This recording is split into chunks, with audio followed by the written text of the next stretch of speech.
Welcome to the Bearded Naked podcast, unveiling the 8 limbs of yoga. I'm Gareth Johnson, and this podcast series is a conversation with Matt, the Bearded Naked Yogi. Across 10 episodes, we're going to delve deep into the core principles of yoga, shedding light on its ancient wisdom and timeless teachings. As the title suggests, Matt is going to take us through the 8 limbs of yoga, sharing his philosophy and revealing the essence of this ancient practice. Matt, welcome. Hi Gareth, how are you? Very good. Excellent.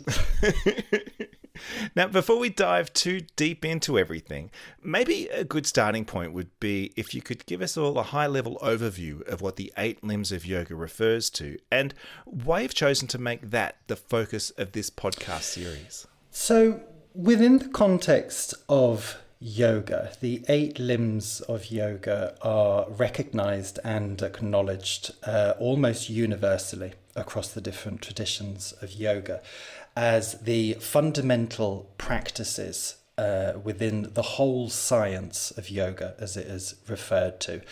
And these provide an aspiring yogi or a practitioner of yoga with a very clear guide and framework in terms of personal, ethical, physical, and mental disciplines that are practiced consistently as part of that individual's journey towards what can often be termed as self-discovery and self-realization. And those are quite big terms, and over the course of these 10 podcasts we'll be diving into that a little bit more. The reason why we're going to make this the focus of this series is to hopefully demystify and elaborate upon what yoga is, what yoga is not, and we're going to try and sort of break it down into these fundamental practices and explain to our listeners that yoga is so much more than bending your body into interesting shapes. It sounds quite serious. Shall we be taking notes? How much information is going to be coming out? I would always encourage people to take notes. I think if you hear anything within this particular episode or in any of the other episodes that we'll be releasing, make a note of it and go and explore these things for yourself. What we're going to do here again is provide this overview of the full science of yoga, the importance of the 8 limbs within this practice of yoga. But there's absolutely a responsibility almost upon the practitioner of yoga. Find out what this means for you. Find out what this means for your experience, for your practice, and for your life. Now, the other thing I think we need to address up front is the naked bit. You are the bearded naked yogi, and the beard bit is pretty self-explanatory. You have a beard. But why does it have to be naked? So I think it's important to say at this point, yes, I am the bearded naked yogi. I am often naked, and I certainly have a magnificent beard, if I can say so myself. However, it's important here, it's important to say, let's not get too caught up on the language or the literalness of all of this. There is a long tradition and history of the practice of naked yoga stemming back thousands of years to the very earliest recorded history that we have of yoga. And it comes with different themes of renunciation and stripping back of layers. And that can be a very literal thing in terms of taking our clothes off and performing this ancient practice of yoga. But there's also something else with this, which is yoga is essentially the practice of becoming one's true self. And again, as time goes on through these episodes, we'll cover off a lot more of what that could mean for the individual. But this true self that we're all looking for, consciously or subconsciously, is often hidden beneath many complex layers that exist within our mind and our ego and this everyday consciousness that we have. And the removal of those layers that we perceive to be this true self, in inverted commas, there's perhaps lends a deeper significance to that word of naked. It's about being the naked true self. people will be very aware of the physical benefits of yoga, the mental benefits of yoga. These are often emphasized through naked practice, certainly in terms of a sense of body positivity, getting to love our physical form so much more. But I think I'll bring it back to that thing of let's not get too caught up in some of the language of all of this. Naked is either going to be that literal practice of yoga without clothes, but it is also being that true, discovering that true naked self underneath it all. Clothing optional yoga, is that right? Clothing optional yoga.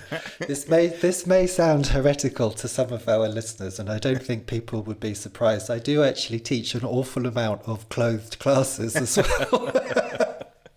And those shorts really do get stuck in the most awkward places. That's the thing. Now, before we move too much further forward, would it be useful to share a bit of your personal story and what's been your experience of yoga? Maybe start with, when did you first discover and start exploring the world of yoga? So I started practicing yoga in 2013, so well over a decade ago. And yoga had always been one of those activities that was on the periphery of my life. I had friends who practiced yoga and encouraged me to do it at that time of my life. I was a gym rat, basically. I was pushing and pulling heavy things around, and I'd be in the gym once a day, twice a day, sometimes 3 times a day. And I always enjoy physical activity. I like to use my body in a way that feels good. And one day I was working from home, and I remember it was a Tuesday afternoon, and I decided to go to a lunchtime yoga class that was happening at my gym. And I walked into the class, and I knew nothing about it beyond the bending and the stretching. And a wonderful teacher was leading that class, and I had the most amazing time. And I was slightly enchanted by the way that my body felt within these movements and within these stretches, and I absolutely fell in love immediately. And I can look back now, and I can see that strange Tuesday afternoon in the height of summer was a day that completely changed the course of my life. And how did it evolve from there? And I guess I'm interested in when the nakedness also started to become sort of fundamental to your practice. Was it because it wasn't naked from the beginning? No, it wasn't. As an individual, I've always enjoyed living, existing, pottering around with no clothes on. And I suppose within the context of that, I would sit firmly within the naturist camp. I enjoy being outside in nature with no clothes. And when I was doing my teacher training, I would often practice naked because it felt more free. It felt better. The body is not hindered by fabric, and you really get to understand your body, I think, a lot more when you're completely confronted with it. You're not covering it up under fabric. And so in terms of that, time went on. I was teaching clothed classes in London and having a wonderful time. And then a few years ago, I emigrated to Spain, and I lived in the Canary Islands for my first sort of stint of life in Spain. And the temperature there is very hot and very pleasant. So I found myself being without clothes a lot more. There's also some very good naked beaches there. So it's kind of a place that's conducive to getting your clothes off. They are known as the Naked Islands. That's the thing, and it is wonderful. I mean, there's a true sense of freedom down in those funny little islands, and I absolutely adore it. And when I was there, I had begun teaching some naked classes. A friend of mine had a big finca with a purpose-built yoga studio. And we'd started doing classes and retreats, and it was kind of the height of the pandemic, and doing a lot of online classes. And then that's how the whole Bearded Naked Yogi came to be. And that was a very interesting time. I mean, certainly it was an interesting time for the whole of the world, but having studied and practiced yoga for over a decade, just to come to that point about how my own journey has developed. And I like to think that this is in direct relation to practicing so much naked yoga. One of the key principles that we'll talk about in a future episode is about this sense of continuous study of yourself and what yoga is, and how to apply that to your life. And my own journey has gone like Alice down the rabbit hole, I suppose. I'm a big one for the history of yoga, the historical record, and trying to uncover the absolute fundamental truth about all of this. And without going into that too much more, let's hope it comes out within these 10 episodes. That's the intention, yes.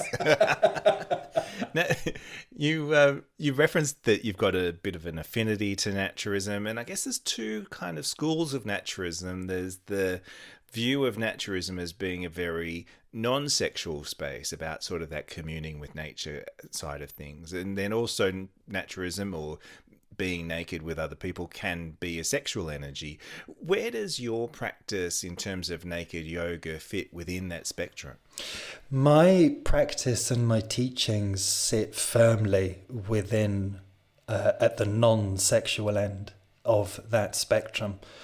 And this is a wonderfully interesting question to ask. When I began my teaching practice as the bearded naked yogi, it came with quite a strong fundamental ethos and principle around all of this. And to begin with, predominantly, many of my clients were from the LGBTQ plus community, and that's a community in which I exist as a gay man. And my own life experiences, and I will emphasize that these were my own life experiences, I'd always kind of sat on the edge of that community. And one thing I had noticed, conversations with friends, etc., there's an awful lot of sex in the world. and I understand it. We're human beings. It's our primary biological function for existing as a species.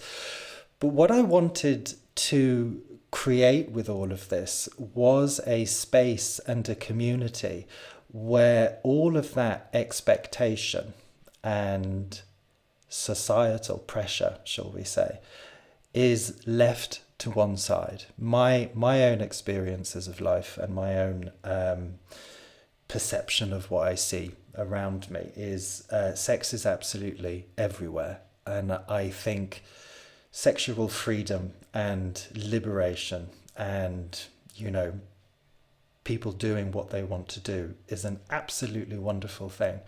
And I would fight to the death for anyone's right to be able to express themselves as they wish.